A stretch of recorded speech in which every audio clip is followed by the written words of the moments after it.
हुकूमत बिजली बचाने के लिए रात में पावर स्टेशंस बंद कर रही थी।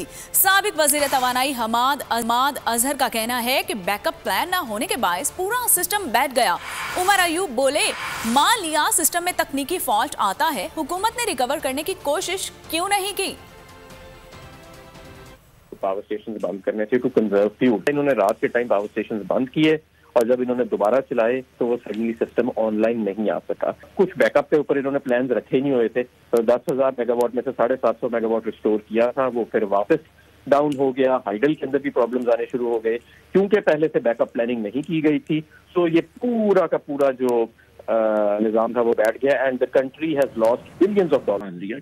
उसके बाद से इन्होंने अभी तक सिस्टम रिस्टोर कर ही नहीं सके हैं।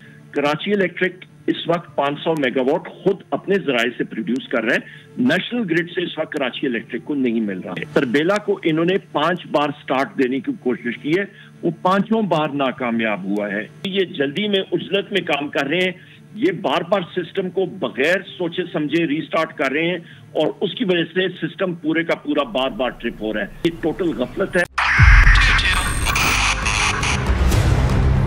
2022 बहुत बड़े तोहफे भी देखे गया पाकिस्तान की आवाम को। पाकिस्तान की आवाम को एक तोहफा ये दिया कि आवाम को पता चल गया कि पाकिस्तान का मीडिया क्या है। साल 2022 में सबसे ज्यादा देखे जाने वाला चैनल बोल न्यूज रहा नंबर 1। हमने बहुत सारे शोज और ट्रांसमिशंस की, पूरा साल मुसलसल जदोजहद में निकल गया कि ये वोट ऑफ कॉन्फिडेंस के पीछे कौन लोग थे।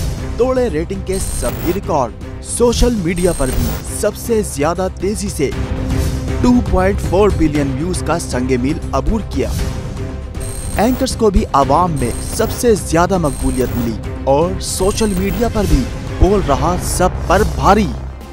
सब्सक्राइब करें और बेल दबाएं ताकि कोई खबर रह न जाए।